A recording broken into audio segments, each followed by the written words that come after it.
I had been working on a device that looked like a cross between an underwater flying saucer and a sunken raft. The idea was to develop a small-scale base of operations that could be moored underwater. That way, a diver could stay down much longer and work far more effectively. Ultimately, it could serve as an underwater observation station, a research platform, or an automatic sentry.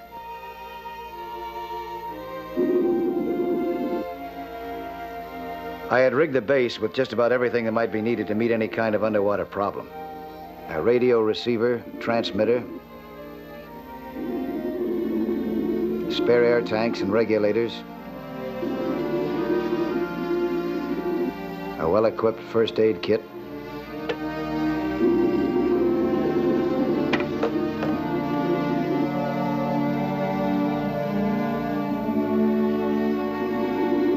food bottles,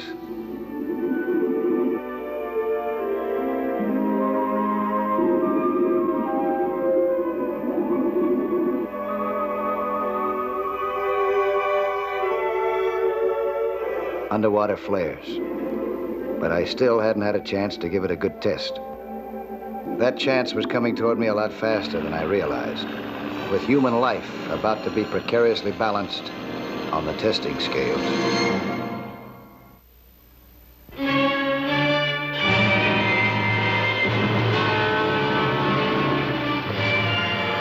Hey, Mike, can you come aboard for a minute, please? Yeah, sure.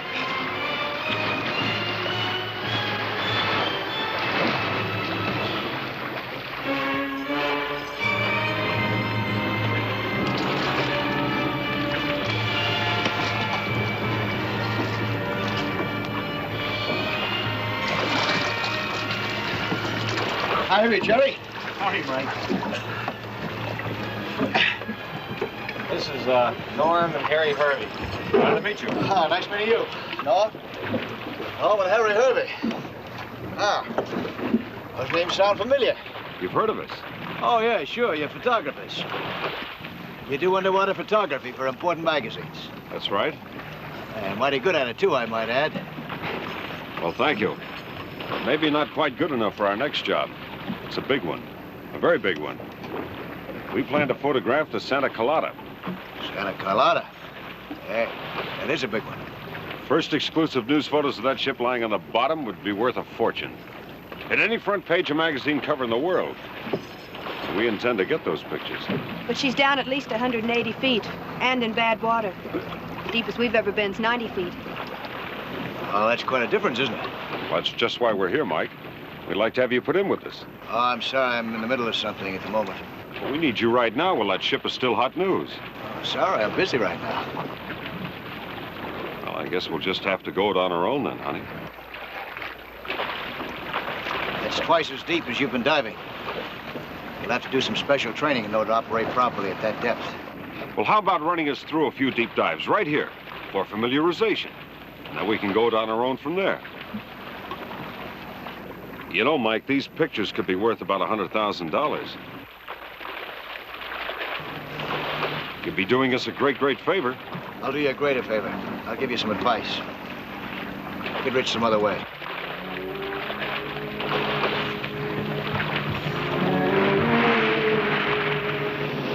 The next day, I was heading out to conduct more tests on my underwater base.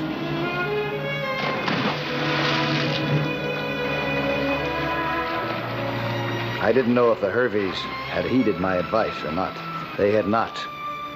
They were already trying a deep dive.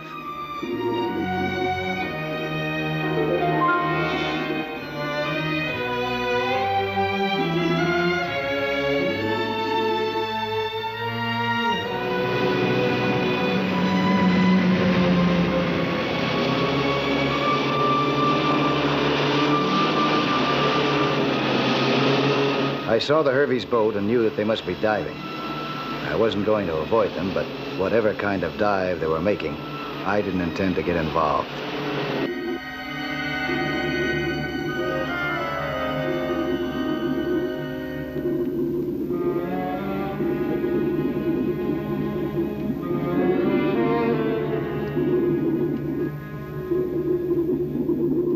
The water seemed ideal for diving and for underwater photography.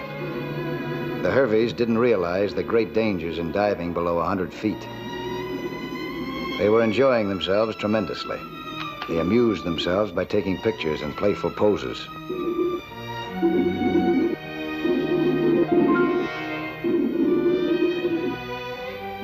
They tried weightless acrobatics. They realized that the pressure might affect them after a while. But they didn't realize that one of the dangers can creep up on a diver before he knows it, even though it may not affect another diver at the same depth. Its first symptoms can be very pleasant.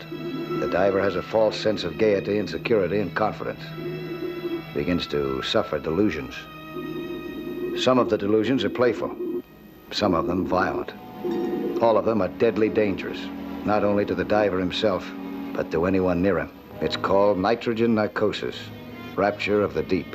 The rapture of the deep had hit Harry with full force in its most violent form. In his distorted mind, his wife suddenly had become a sea creature, about to attack him. He whipped out his knife to attack first. In a moment, she was fighting for her life.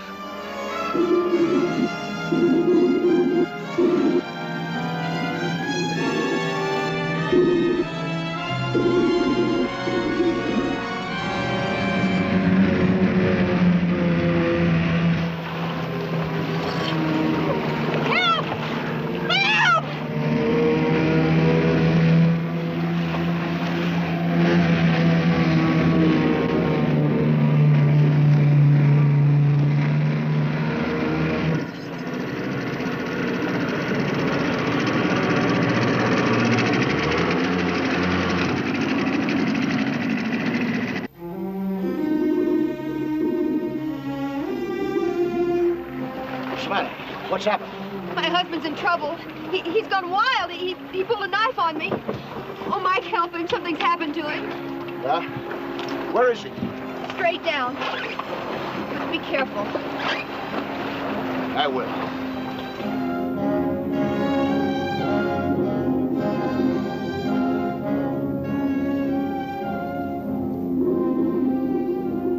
I figured immediately that Hervey must have been hit by a bad case of nitrogen narcosis.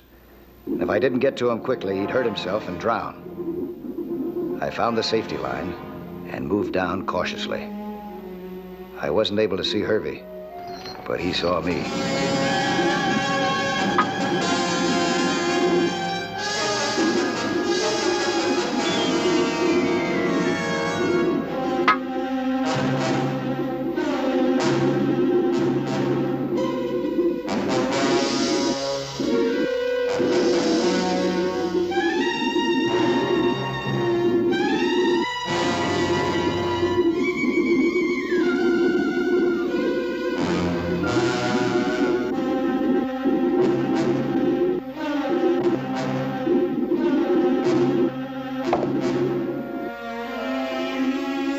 Harry had run the knife into himself.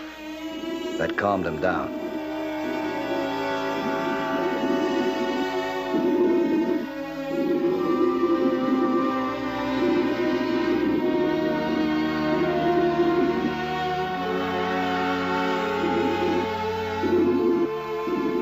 I brought him toward the surface.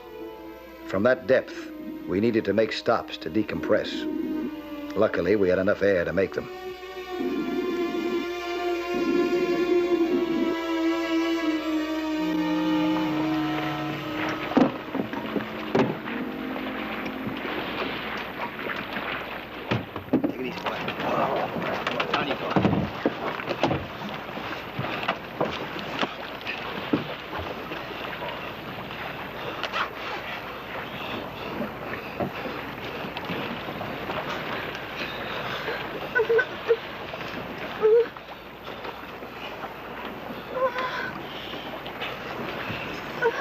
The Benz, Mike.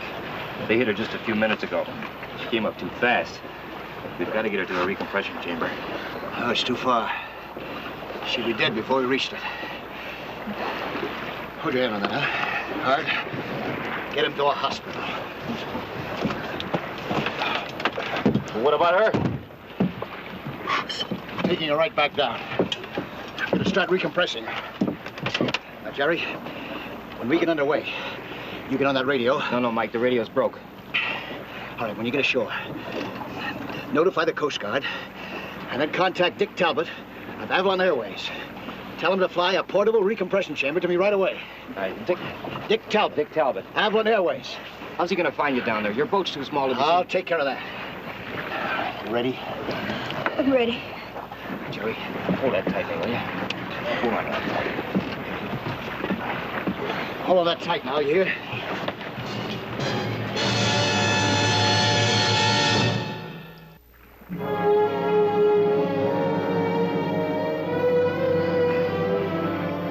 Norma Hervey had come up from great depth much too fast. She had a bad case of the bends. A decompression chamber could save her life, but one might not get there for hours. Norma couldn't last that long. There was only one chance to keep her alive. Take her back down to 165 feet, where the pressure would again compress the crippling bubbles of air in her body. Ordinarily, a diver stricken with bends can't do this. He doesn't have enough air to stay down the necessary hours. This was where my underwater base might prove the answer. I had enough air cylinders right there to keep Norma down for many hours, if necessary. And as a depth platform, it would keep us well below 165 feet, fairly comfortably while the treatment continued.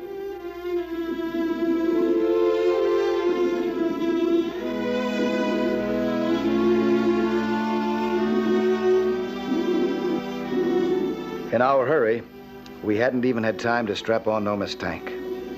Putting it on was painful for her.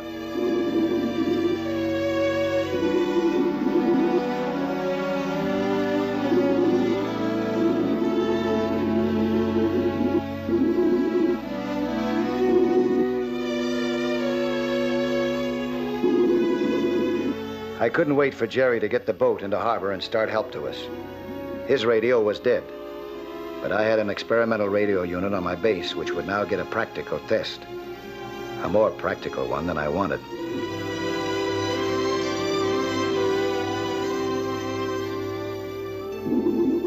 The transmitter receiver, built with new techniques of miniaturization, was designed to float to the surface when released. A waterproofed throat microphone and earplug were wired to the radio. Once on the surface, it could transmit a limited range.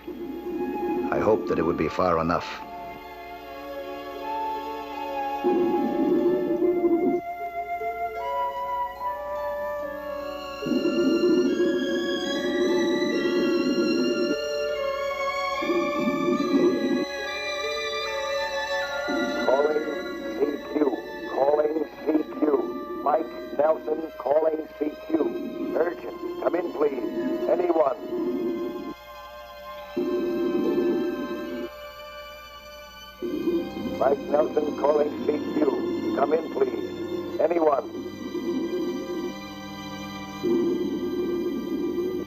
I got no answer.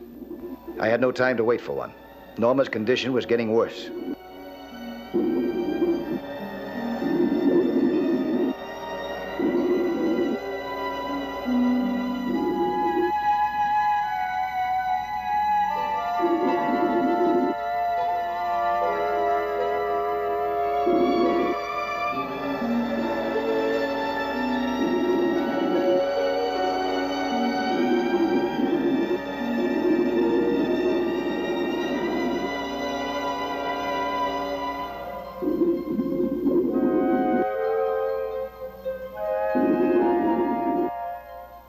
We had to communicate by means of an underwater slate. She was begging for a sedative. I had one in my kit, but I didn't dare give it to her. If she dozed off or fainted, she drowned despite anything that I could do. I had to tell her that it was too dangerous.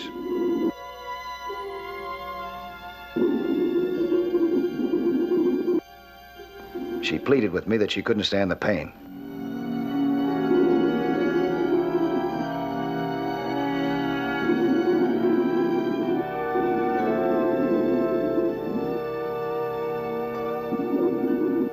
I knew how she was suffering. All I could do was order her to stick with it.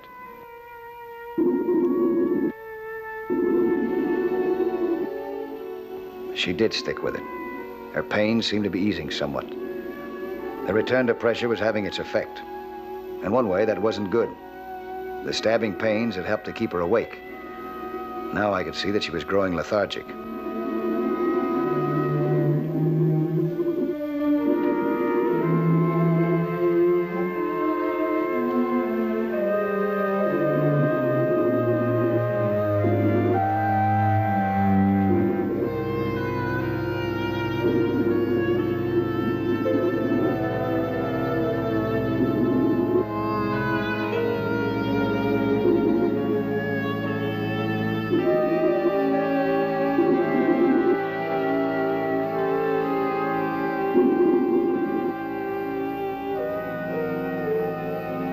My message told her she absolutely must stay awake. Her life was going to depend on it.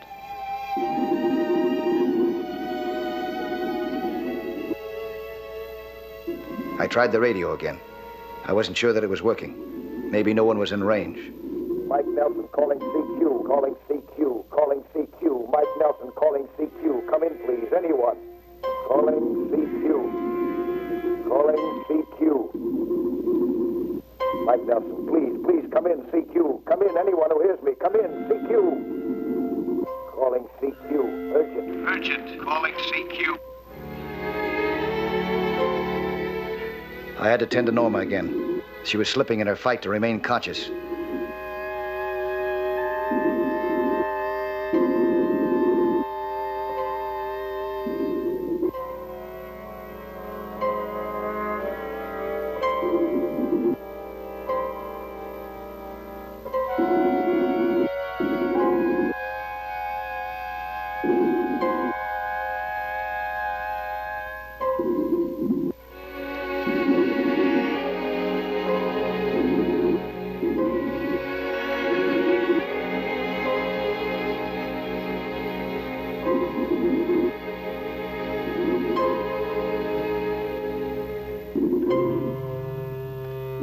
Suddenly, we were confronted with something that could provide the stimulus that I needed to keep Norma going.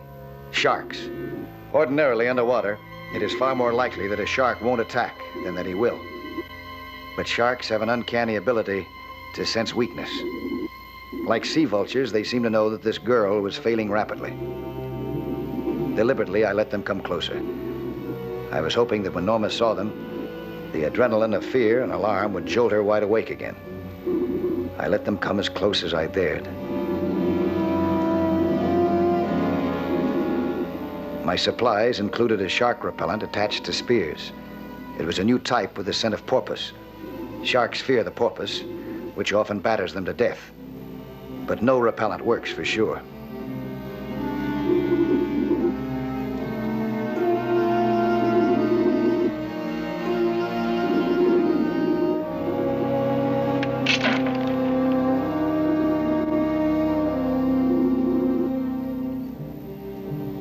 The repellent spread, and the sharks turned away.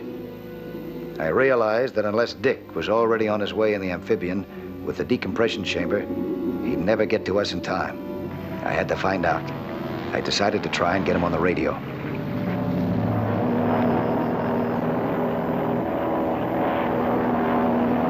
Avalon 327. This is Mike Nelson calling Avalon 327. Avalon 327 calling Mike Nelson. I read you, Mike. Very weak, but I read you. Do you see the boat, Dick?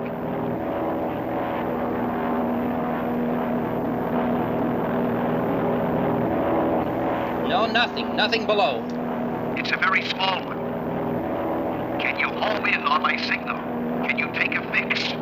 Let's try. Give me a long count. 10, 9, 8, 7, 6. 5, 4, 3, 2, 1, 0, 10, 9, 8. I'm reading you now, Mike. Keep counting. We'll go. 10, 9.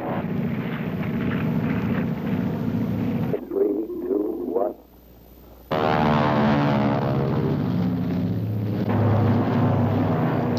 I'm losing you, Mike. I'm losing you. 327 calling Mike Nelson. Come in, Mike. I had lost contact with Dick, and now Norma seemed to be giving up. Come in, Mike. Come in. 327 calling Mike Nelson. Come in.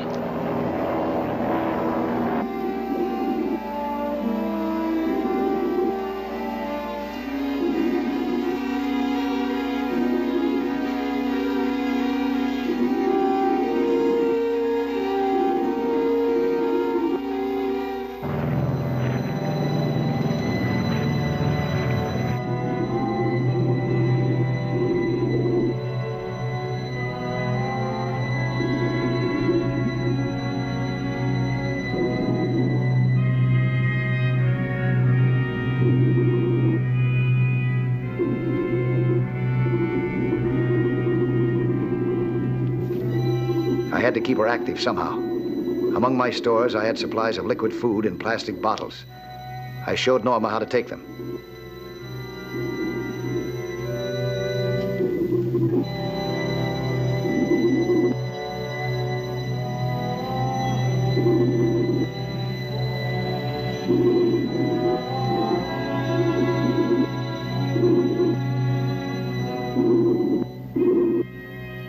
It seemed to have some effect.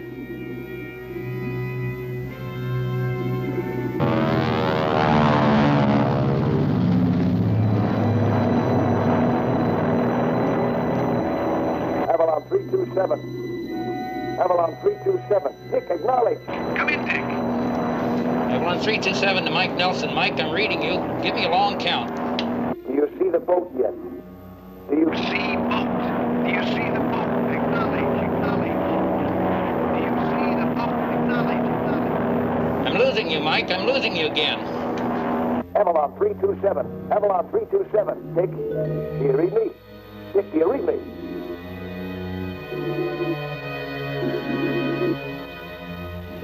If there was any hope left at all, it would be on the surface.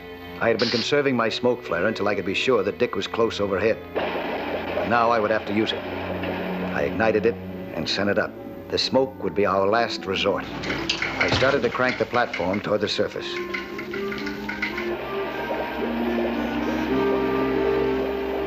We moved slowly upwards.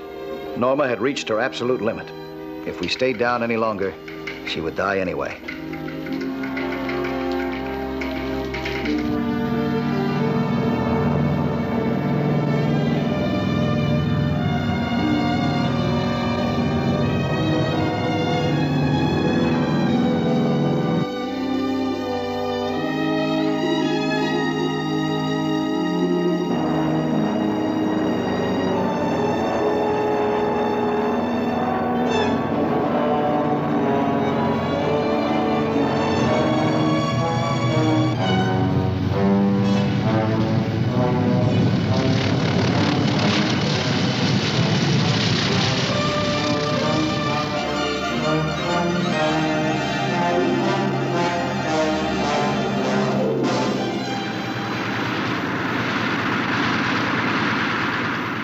When we broke the surface, there was the amphibian. Come on, back. You know, you're back. Back. That's right.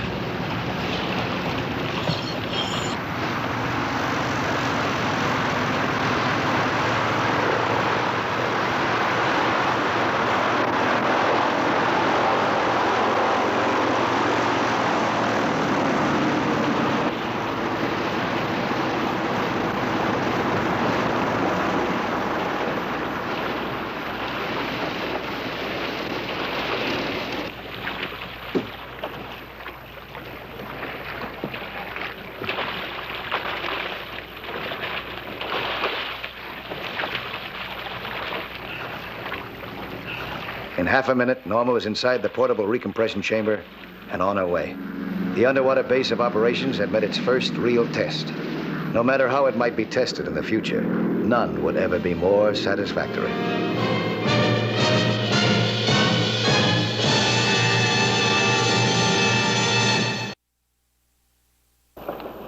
Hi, I'm Lloyd Bridges, inviting you to join us for another action-packed story of underwater adventure 1 week from today.